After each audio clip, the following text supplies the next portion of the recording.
மேலே சேர்ந்துருச்சு. இப்போது எல்லா கண்ணும் சேர்ந்துச்சு, சேர்ந்துருச்சு. இப்போது கீழே ப்ளஸ் சேர்றதை பார்க்க போகிறோம்.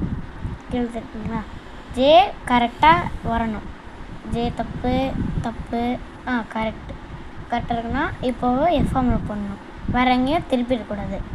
எஃப்எம்ல போடுறேன் பாருங்கள். இல்லை நோட்டில் கூட எழுதி வச்சுக்கலாம். கீழே வச்சுட்டு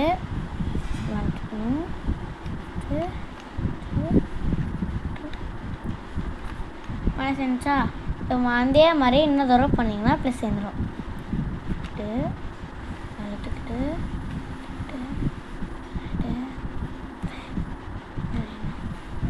செஞ்சா ப்ளஸ்ஸு. இப்போது எல்லா இடத்துலையும் சென்டரை பார்க்கணும். சேர்ந்துருச்சு.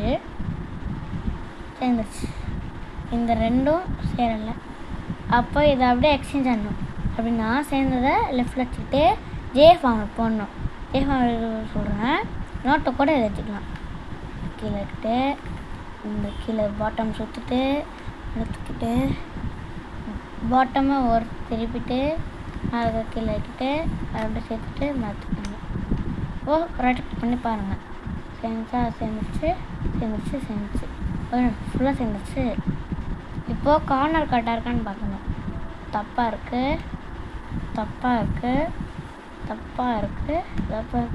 எப்படி ஏன் தப்பாக இருக்குது அப்படி கேட்டிங்கன்னா, இந்த கலர் இங்கே போக முடியாது, இந்த கலரும் இங்கே போகாது, இங்கே வராது. அப்போ ராங்கு. இதுவும் இங்கே போகாது, இங்கே இது போகாது, இதுவும் இங்கே போகாது. அப்போ தப்பு. இது இங்கே போகும், ஆனால் இந்த கலர் இங்கே வராது. அதனால தப்பு. அதே மாதிரி தான் எல்லாத்துக்கும். அதனால் கார்னர் செய்கிறதுக்கு எல் ஃபார்முலா எப்படி போடுறதுன்னு பாருங்கள்.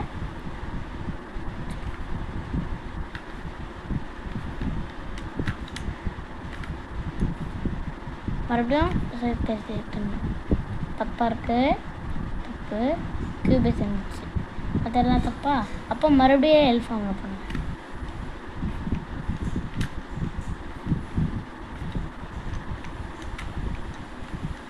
மறுபடியும் சேர்த்து கரெக்டாக ரெட் இங்கே போடணும், ஒயிட் இங்கே போடணும், சேர்ந்துச்சு. இது இங்கே போடணும், ஒயிட் இங்கே போடணும், ரெட் ப்ளூ இங்கே வரணும். சேர்ந்துச்சு. இந்த கியூப் சேர்ந்துச்சா, இந்த ஃபுல் கலர் சேர்ந்துச்சு. அப்போ டபுள் சைட் ஜே ஃபார்முலா அது எப்படி போடுறது அப்படின்னா, இது கீழே பாட்டமை 2 சைடு வச்சுட்டு மாற்றிக்கிட்டு எடுத்துக்கிட்டு மாற்றிக்கணும். இப்போது இந்த சைடு பண்ணணும். இது பேர் தான் டபுள் சைட் ஜே ஃபார்முலா. அது வச்சுக்கிட்டு எடுத்துக்கிட்டு